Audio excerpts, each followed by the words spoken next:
Hey guys, I hope you remember that tonight, yes, tonight, we're having a half of an hour. We're going to look at some stuff around Christmas.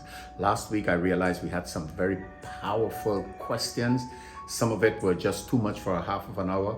But hey, we invite you to be there. We start at 7 promptly.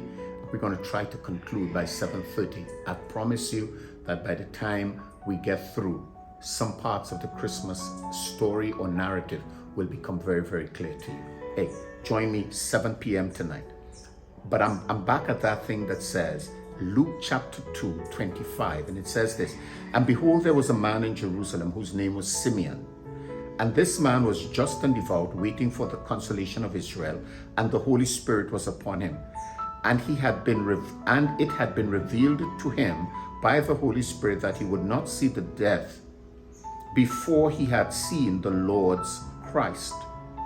So he came by the Spirit into the temple, and when the parents brought the child Jesus to do for him according to the custom of the law, he took him into his arms and blessed God and said, Lord, now you are letting your servant depart in peace according to your word. For mine eyes have seen your salvation, which you have prepared before the face of all people, a light to bring revelation to the Gentiles and the glory of your people Israel. And Joseph and his mother marveled at those things which were spoken of him.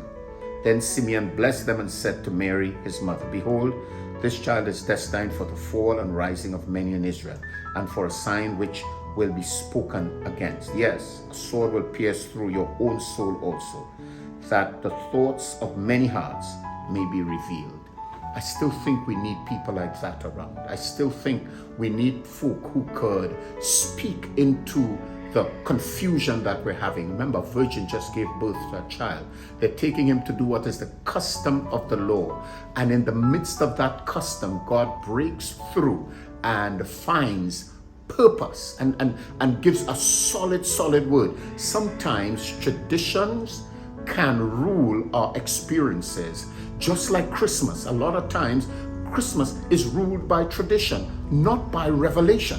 And so what I want us to do today is remember that God's intention for us is really to get us through a space where he would speak his word in us, and that word will convey his will.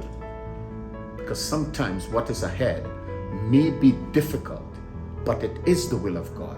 And sometimes the traditions, while in the tradition, we are met by the presence and power of God and by people of God who are able to speak into our lives. I hope you are one of those folk whose lives would be impacted significantly during this season by someone who hears from God.